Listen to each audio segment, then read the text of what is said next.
Təhsilin əsas fəlsəfəsi və missiyası mövcud olan bir üstünü yaratmaqdır qeyd etdim. İndi uzaq şərq, yəni Çin, qərb təhsil sistemini götürüb və onun bir üst versiyasını yaradıbdır. İndi baxın, ümumilikdə təhsil tarixinə baxanda, dünyadakı təhsil tarixinə baxanda baxırıq ki, biz mütləq şəkildə yeniləməliyik. Hal-hazırda bizim təhsil proqramımız 4 nəsildir. Eyni proqramı davam edirik. Məsələn, sizin atanız da, babanız da oxuduğu kitabları, məsələləri, misalları siz özünüz də oxuyursunuz və sizin övladınız da eyni proqramdan təhsil alır. 4 nəsildə eyni təhsili alırıq, amma dünyada təhsil çox dəyişib.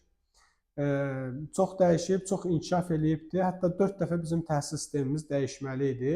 Amma hal-hazırda biz hələ birinci dəyişimə gedə bilmirik.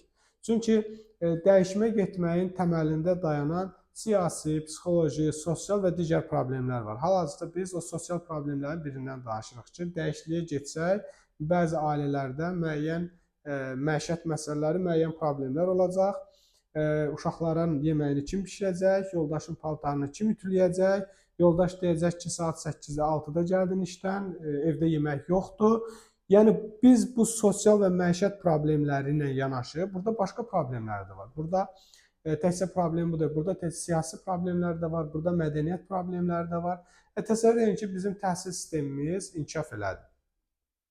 Təhsil sistemimiz inkişaf elədi, biz mövcud təhsil sisteminin bir üst versiyasını yaratmaq cəhd elədik. Məsələn, bu ilə Sinqapur kurikulumuna əsasən kitablar yazırıq, qərb kurikulumundan istifadə eləmək istəyirik. Ümumiyyətcə, Emin müəllim deyir ki, kitabları dəyişmək lazımdır, həqiqətən düzdür. Biz bu dəyişikliyi etsək nə baş verəcək?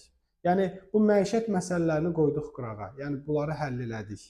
Yəni, sonuc etibarilə bu günlərin ölkədə təxminən 100.000 müəllim var. Bu 100.000 müəllimin 80.000-i xanımlardır. Şərti olaraq deyirəm, xanımlardır. Ümumiyyətlə, ölkədə bəlkə də 300.000, 400.000 başqa sahələrdə işləyən xanımlar var. Onlar da eyni problemlərlə rastlaşdılar. Onların da uşaqlarına yemək bişirməlidirlər, onlar da yoldaşlarının paltarını ütüləməlidirlər, evlərinə baxmalıdırlar. Hətta bir izləyicimiz yazmışdı ki, bəs qaynatamın çayını kim verəcək? Deyəcəm ki, get özün götür çayını iç. Yəni, biz bu qaynanamızın, qaynatamızın ehtiyaclarını, yoldaşımızın paltar ehtiyacını, yoldaşımız işdən gələndə isti yemək ehtiyacını həll eləyə bilsək, başqa bir problem çıxacaq qabağımız. Başqa bir problem nədir? Bizim təhsilimiz inkişaf eləsə nə baş verəcək? Bizim təhsilimiz inkişaf etsə, ümumiyyətlə ölkə dünyada siyasi baxsaq, mədəniyyət olaraq baxsaq, sivilizasiya olaraq baxsaq, dünyada Çin istehsalçı ölkədir, uzaq şərq istehsalçı ölkədir, bu tərəfdən qərb istehsalçı ölkədir, istehsal eləyir, sənaye ölkəsidir və hər kəs istehsal eləyir. Amma bir dənə istehlakçı var. O da Yaxın Şərq, Qafqaz, Ərəb coğrafiyası və Orta Asiyadır. Hansı ki, daxili resurslarla, neft, qaz, qızıl və s. maddi resurslarla, qiymətli resurslarla çoxdur və onlar onları ixrac eləyirlər və qarşılığında öz iqtisadiyyatlarını qururlar və bu ölkələr iqtisadiyyatlarını daha çox xam mal üzərində qurublar, xam mal satışı üzərində qurublar və potensial alıcılıq qabiliyyəti olan ölkələrdir. Məsələn, biraz daha belə sadə şəkildə desək, Çin BYD-ni istehsal eləyir. Öz daxili bazarı üçün istehsal eləsə, Çindəki zavodların yəqin ki 80% ixtisara gedəcək və işçilər də ixtisara gedəcək.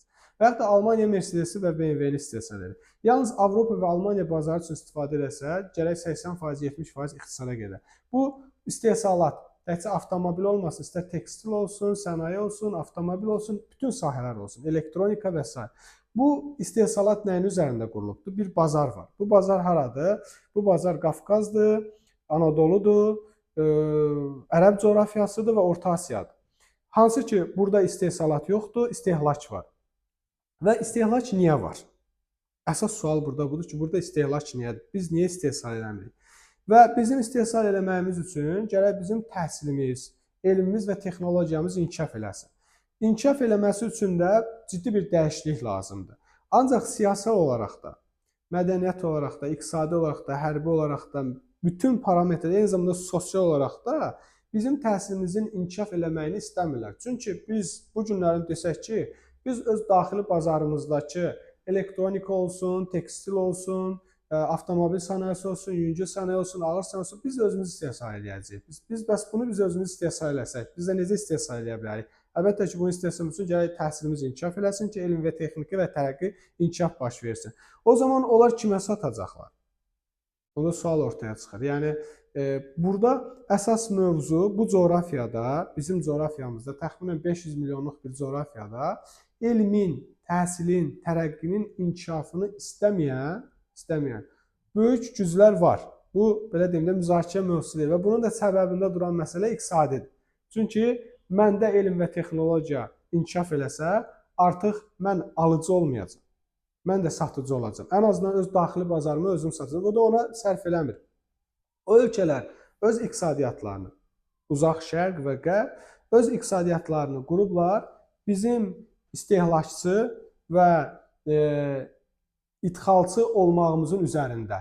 İstehlakçı və idxalçı olmağımızın da səbəbi ondan ibarətdir ki, bizdə təhsil sistemi ona uyğun deyil ki, biz iqtisadi olaraq istehsalçı, ixracatçı olaq.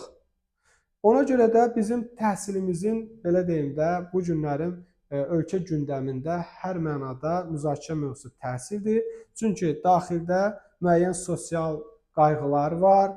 Bu günlərin o sosial qayğıları həll eləsək başqa siyasi məsələlər ortaya çıxa bilər. Bu mənada bizim təhsillə bağlı fəaliyyət göstərən insanlarımız məncə, belə deyim də, fədakar insanlardır. Yekun olaraq onu deyim ki, əgər biz bu dəyişikliyi, təhsillə bağlı bu dəyişikliyi eləyə bilsək, nəhayətində ən sonunda indi də olmasa 50 ildən sonra, 100 ildən sonra o insanların adları tarix kitablarında olacaq, o insanların heykəlləri qoyulacaq. Və tarixdə həmişə belə olubdur. Hansı ki 50 il sonra, 100 il sonra tarix kitablarına düşən insanlar, 50 il sonra, 100 il sonra heykəli qoyulan insanlar öz yaşadıkları dövrdə ancaq təzyiqə, təqibə, təhqirə, tənqidə məruz qalıblar. Bu da, belə deyim də, acı bir gerçəklikdir. Təəssüf ki.